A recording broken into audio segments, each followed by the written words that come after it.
buzzed with its usual self-importance. Gleaming oak tables and leather chairs filled the top-floor conference room, where Seattle's skyline provided a dramatic backdrop through floor-to-ceiling windows. I sat quietly in my dark blue Armani suit, watching my mother command the room in her signature white lab coat and pearls. "And now," Mom announced, adjusting her designer glasses, "we'll discuss the upcoming merger with Meridian Healthcare." Her voice carried that special tone of authority she'd perfected over 20 years as chief of surgery. "This merger is crucial for Metropolitan's future. We need their resources and network of specialty hospitals." I took a small sip of water, keeping my expression neutral as board members nodded along. My mother hadn't even glanced in my direction since I'd arrived, exactly as I'd planned. "There's just one concern," Dr. Anderson, head of cardiology, interjected. "Rumor has it Meridian's new leadership is quite aggressive with acquisitions. Are we sure this merger is in our best interest?" Mom waved her hand dismissively. "I've been running this hospital for 2 decades. Trust me to handle some young upstarts, yo." She paused, then added with a pointed look my way, "Speaking of young doctors, Sarah, I'm surprised to see you here. Shouldn't you be doing your rounds? This meeting is for department heads and senior staff." The room grew uncomfortably quiet. I set down my water glass carefully. "Actually, Mom, I was invited." "By whom?" She frowned. "You're barely finished with your internship. These discussions are well above your pay grade." Dr. Anderson shifted awkwardly in his seat. Several board members suddenly found their tablets fascinating. "Sarah's still finding her footing," Mom continued, addressing the room as if I weren't there. "She's always been interested in hospital administration, but she needs more clinical experience first. Years more." She smiled, that practice smile she used with difficult patients. "Darling, why don't you go check on your patients in the neurology ward?" I checked my phone discreetly as it buzzed. The message made me smile slightly. "Merger documents ready for final signature." "I actually have a rather extensive background in hospital administration," I said quietly, opening my leather portfolio. Mom laughed, the sound sharp and dismissive. 2 years as an intern hardly counts as extensive, dear. Now about the merger terms. 20 hospitals in the Seattle area," I continued calmly, "plus another 40 along the West Coast. Meridian's newest acquisition added another 100 specialty centers across the country."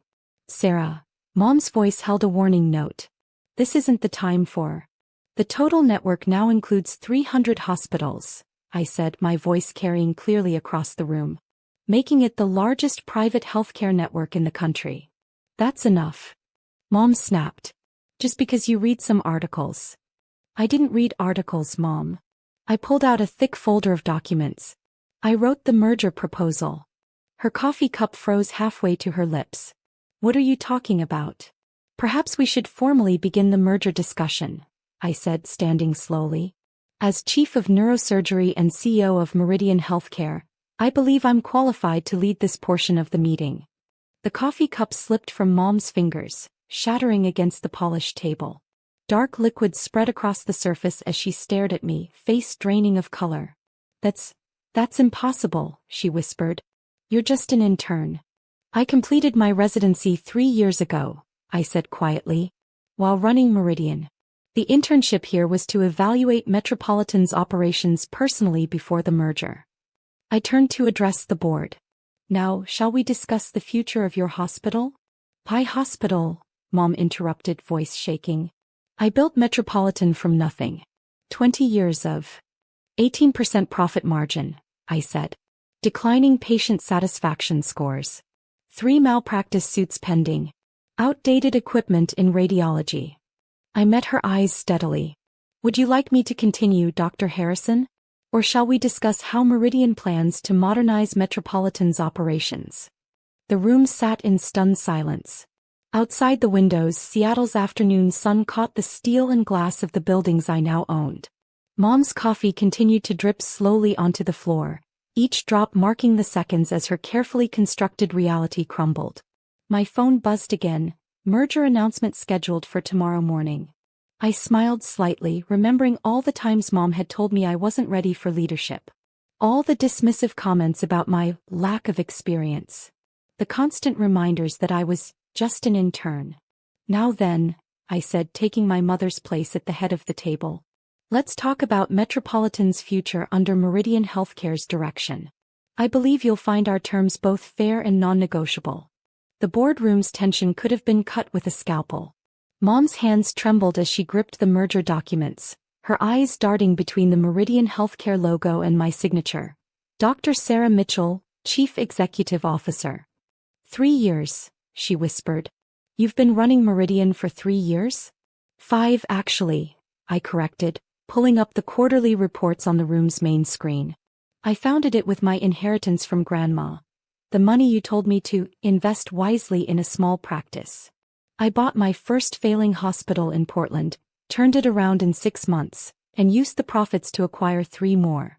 Dr. Anderson leaned forward, studying the financial projections. These numbers are remarkable.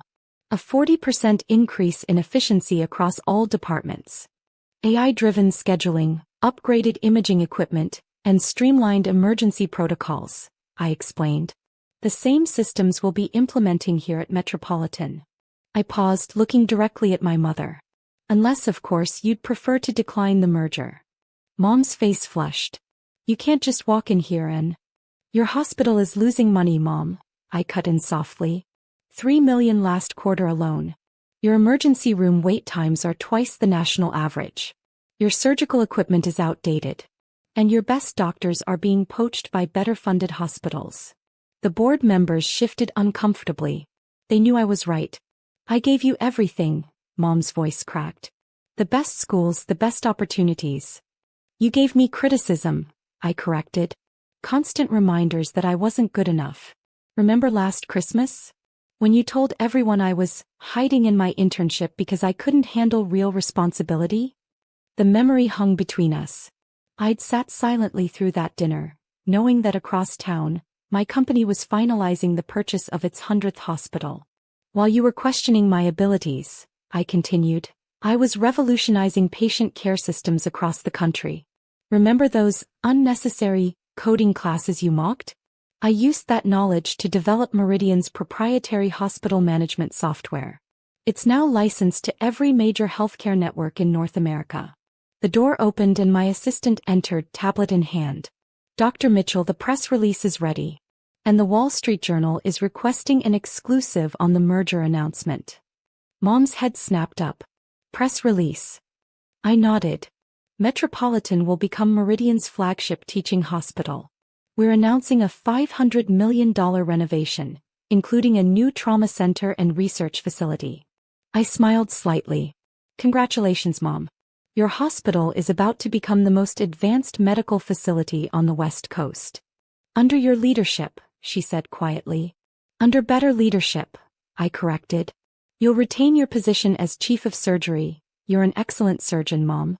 But the business decisions. I closed my laptop. Those will be made by people who saw Metropolitan's potential when you couldn't. Dr. Anderson cleared his throat. Dr. Harrison, speaking for the board, we should consider. Consider what? Mom interrupted. That my daughter secretly built a healthcare empire while pretending to be an intern? That she infiltrated my hospital just to save it, I finished. Metropolitan was 3 months from being acquired by MedCorp. They planned to turn it into an outpatient facility and lay off 70% of the staff. I met her eyes. Including you. The color drained from her face as the truth sank in. Her hospital, her life's work, had been circling the drain while she'd been too proud to see it. The papers need your signature, I said quietly, sliding the folder across the table. Unless you'd prefer MedCorp's offer? The room held its breath.